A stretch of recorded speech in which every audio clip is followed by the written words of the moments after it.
C'est l'heure de l'invité de Midi Info. À moins de 20 jours de la Coupe d'Afrique des Nations qu'accueille le Maroc, nous allons parler de football africain avec le journaliste Saïd El Abadi, auteur du livre L'histoire du football africain aux éditions Face Cachée. Et il est en direct avec nous depuis Paris. Bonjour Saïd El Abadi.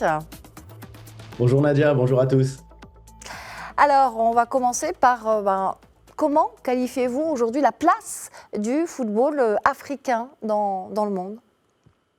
Eh bien, c'est simple, on peut la définir avec le simple fait que la Coupe d'Afrique en elle-même est le troisième événement footballistique le plus regardé de la planète, après la Coupe du Monde et l'Euro donc en Europe. C'est le simple fait de montrer que même les Brésiliens et l'Argentine avec la Copa América se retrouvent finalement en dessous du football africain. Et c'est la preuve que justement le football africain ne fait que de se développer et c'est une très bonne chose pour les années à venir même.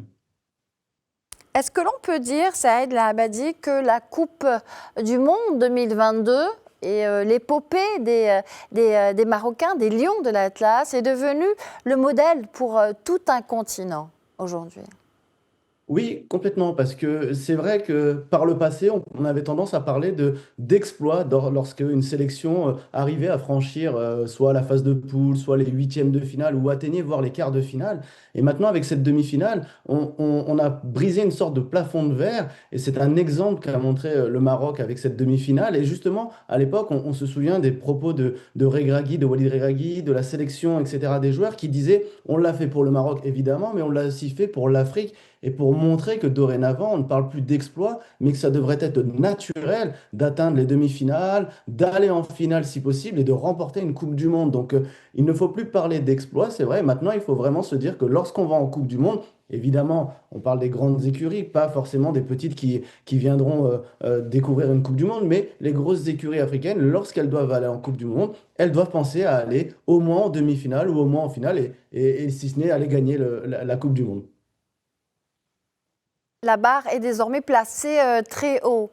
Alors, lorsqu'on parle de football africain, est-ce qu'il se limite aux équipes nationales seulement, ou se définit-il aussi grâce ou par les joueurs africains qui brillent aussi, et notamment en championnats européens ? Comment est-ce que vous abordez ça dans votre ouvrage ?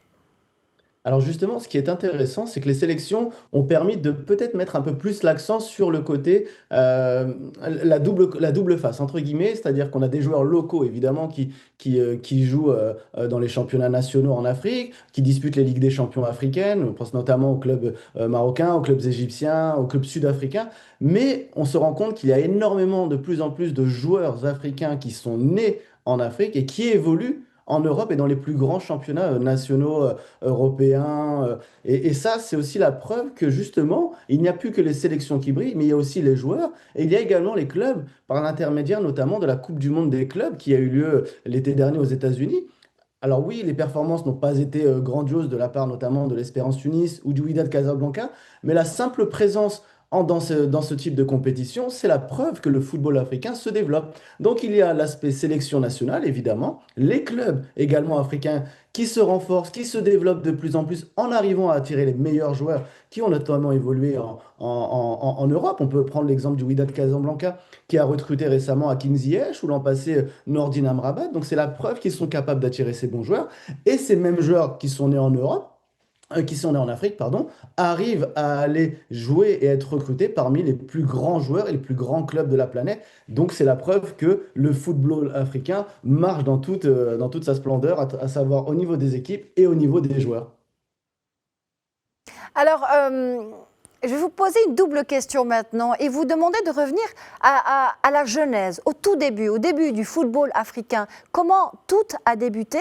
Et la seconde partie de ma question sera, est-ce qu'il existe aujourd'hui un jeu africain ? Comment a-t-il évolué ? C'est une très bonne question. Alors pour revenir à la première question, ce qui est assez sympa dans cette décriture de cet essai historique, c'est que justement, il y a un parallèle entre l'histoire du football africain et l'histoire de l'Afrique. C'est-à-dire que c'est très simple, le football africain, comment il est arrivé sur le continent, le football africain, il est arrivé avec les colons à l'époque des colonies, avec les empires britanniques, les empires francophones, etc., etc. C'est d'abord arrivé au Nigeria ou en Afrique du Sud avec les colons, et ça s'est développé par la suite au fur et à mesure. Donc il y a déjà ce parallèle qui peut être fait entre l'histoire du continent et l'histoire du football africain. C'est une bonne chose. Et ensuite, concernant son développement, le développement du football, il a permis justement à certaines écuries, à certaines équipes et à certains pays de réclamer notamment leur indépendance en adhérant à la Confédération africaine de football ou à la FIFA par la suite des années, etc., etc. Et la deuxième partie de la question, je l'ai oubliée, excusez-moi. La deuxième partie de la question, c'était le jeu en lui-même africain. Puisqu'on a parlé de la genèse, du début, comment tout a commencé avec ces colonies dont vous voulez nous parler, et le jeu initial, et comment il a évolué aujourd'hui, ce qu'est devenu le jeu africain, le football africain, ce qui fait l'objet de votre ouvrage. Oui, c'est vrai que pendant un certain temps, on avait ce cliché du football africain alors, qui était réparti peut-être en deux parties, avec les Maghrébins qui étaient peut-être un peu plus techniques et les Africains qui étaient un peu plus solides. Et on se rend compte que depuis fin des années 90 et début des années 2000, eh ben, ce football, il a changé. En fait, le football, maintenant, c'est énormément adapté au football international. Et maintenant, on se rend compte que les équipes africaines savent défendre, ont des très bons gardiens de but, ont des joueurs qui sont capables d'éliminer en un contre un adversaire, ont cette capacité à se déployer assez rapidement vers l'avant et à défendre facilement. Et ce qui est intéressant à souligner, c'est qu'il n'y a pas que les joueurs qui ont évolué le style de jeu, c'est également le style des entraîneurs, puisque les entraîneurs sont de plus en plus formés, ont de plus en plus de diplômes professionnels et savent comment s'adapter au jeu international. C'est là, en fait, qui est intéressant, c'est que le football africain, il n'est plus du tout comme on le pensait auparavant. Il est fait de magie encore un petit peu dans le sens où on a toujours ce petit côté improbable d'un joueur qui est capable d'éliminer un peu comme un Brésilien, mais avec ce côté africain. Mais en termes de tactique et de technicité, un pays africain maintenant peut regarder droit dans les yeux les meilleures écuries européennes et internationales. C'est dans ce sens qu'il a vraiment évolué. Alors, dans votre livre, l'histoire du football africain, vous évoquez aussi la création du premier grand club africain en 1935, le Wydad de Casablanca. Alors, la venue de Hakim Ziyech confirme-t-elle qu'il s'agit toujours d'un des plus grands clubs du continent africain aujourd'hui? Ah oui, sans équivoque. Alors, évidemment, je sais que les fans du Raja Casablanca ou d'autres clubs marocains diront peut-être l'inverse, mais oui, effectivement, dans l'histoire, le premier club à avoir performé et qui performe toujours, c'est bien évidemment le Wydad Casablanca. Dans l'histoire, il est celui qui a décroché le plus de titres au Maroc, qui réussit le plus de choses sur la scène continentale avec la Ligue des Champions. Et mine de rien, c'est celui qui a participé aussi à la dernière Coupe du Monde des clubs. Alors oui, évidemment, d'autres clubs ont réussi ces performances par le passé, mais bel et bien, le Wydad Casablanca a su s'imposer sur la scène nationale, sur la scène internationale, continentale également. Donc on peut dire que oui, le Wydad Casablanca est le plus grand club marocain de l'histoire, et si ce n'est même l'un des plus grands clubs africains de toute l'histoire. Alors, la récente victoire des moins de 20 ans du Maroc, on ne peut pas ne pas en parler, à la Coupe du Monde. Augure-t-elle, selon vous, un futur glorieux pour le continent, pour le football marocain, africain? Oui, alors, pour le football africain, évidemment, et c'est la preuve justement, ça souligne tous les efforts qui ont été faits ces dernières années, parce que comme je l'évoque dans le livre, et merci aux intervenants que j'ai pu avoir au Maroc, en me déplaçant sur place, ou même en Afrique, qui ont confirmé ces dires, c'est que le Maroc a énormément travaillé depuis tant d'années, depuis le milieu des années 2000, sur cette formation et la formation des jeunes, parce qu'on parle toujours évidemment de l'équipe Fagnon, l'équipe A, mais quand on parle aussi du football, il faut parler des jeunes.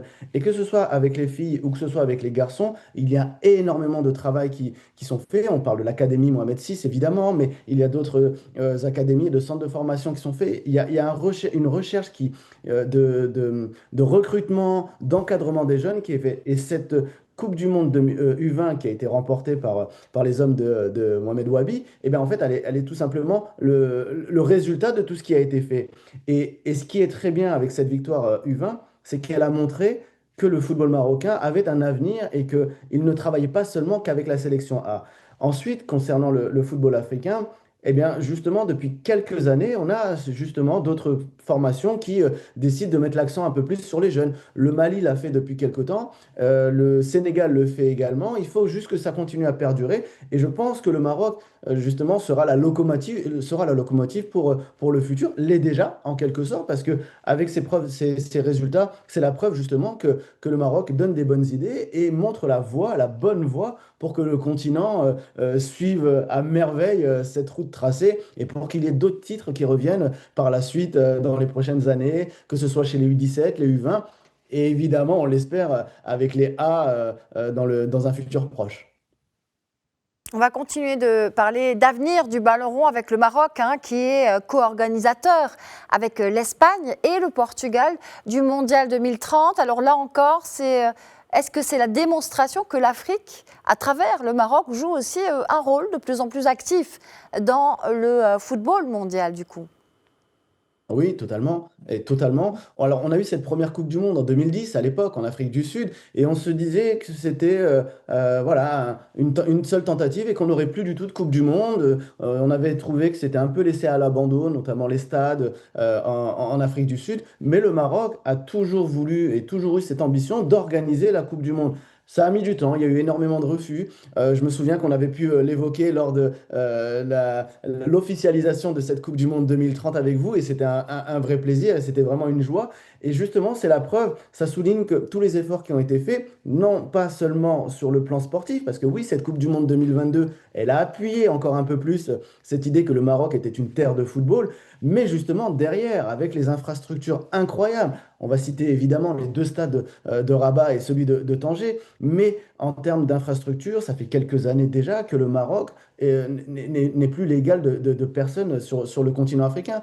Chaque fenêtre internationale, lorsqu'il y a des matchs de qualification de Coupe du Monde ou de Coupe d'Afrique, eh bien, pratiquement, il y a au moins 4-5 matchs de sélection, autres qui n'ont pas de stade homologué, ils viennent disputer les matchs au Maroc. Donc justement, le Maroc a montré que par son hôtellerie notamment, par ses stades, par ses stades de formation, ses stades d'entraînement et son accueil global, était capable d'accueillir les plus grands événements mondiaux.